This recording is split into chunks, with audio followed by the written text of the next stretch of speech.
What's up guys, today I'll be reviewing the combat rifle in Fallout 4 called the Overseer's Guardian. To get it, first I'll discuss the strengths, weaknesses, key perks, and mod options if you're going to want to use this weapon on the regular. To get it, you're going to have to buy it from Alexis Combs and Vault 81. If you have a low charisma build, it can cost anywhere between 2,000 to 3,000 caps, so it's not going to be cheap.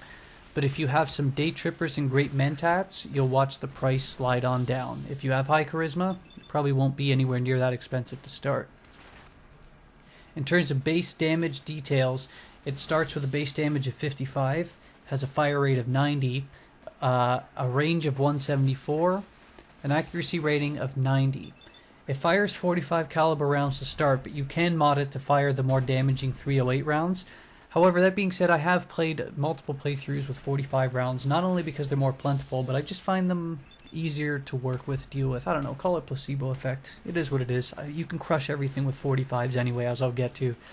It has a magazine size of 20 to start, but it has a relatively high weight of 18.1 pounds.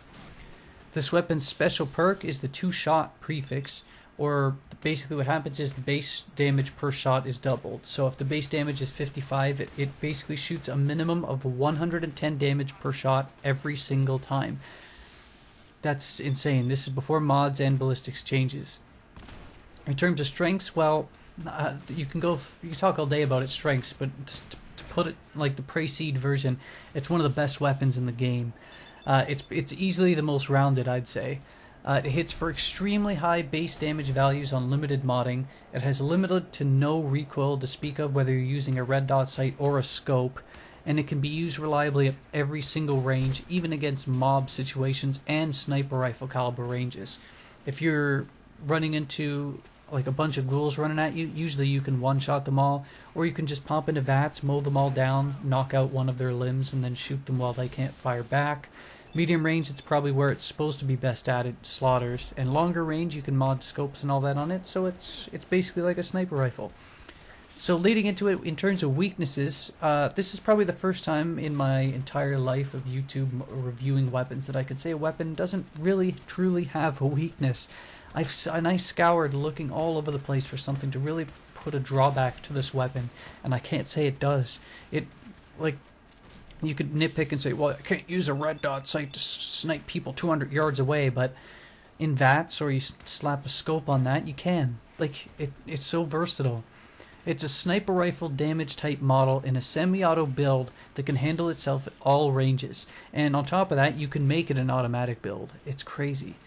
It does trivialize encounters, and some even say the game, but truthfully it is very fun to use. If you're looking to specifically buff this weapon to as best as it possibly can, if you're a min-max guy kinda like I am, through perk usage you're going to want to use Rifleman, Bloody Mess if you want every last % of damage. You're going to want to invest into Sneak and Ninja for sneak attacks, so if enemies can't see you coming, you get that extra like 10 times, 5 times bonus damage buff. Mr. Sandman, if you equip a suppressor on top of it, it's an extra 30% damage. Critical Banker and Better Criticals perk. Those two add even more damage output to it.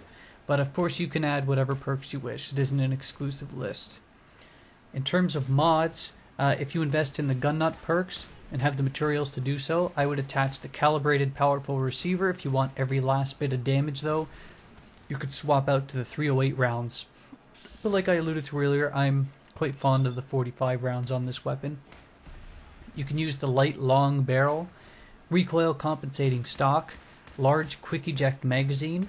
I use the red dot sight because I like using it in short to medium range at max, because you can still snipe with this thing with a red dot sight if you really are a good shot. And I like the suppressor with a sneak build. You can choose no muzzle or anything else if you really don't use a sneak build, but that's up to you. If you're using a scope, you can use any one you want. Again, you can use this thing as a full-on sniper rifle if you really want. I usually, like I said, I like it in close and medium, so I like the red dot sight. Overall, it's probably the most powerful and most versatile weapon in the game. So if you're a big fan of combat rifles and you like the best weapons in the game, go get it. This is the one.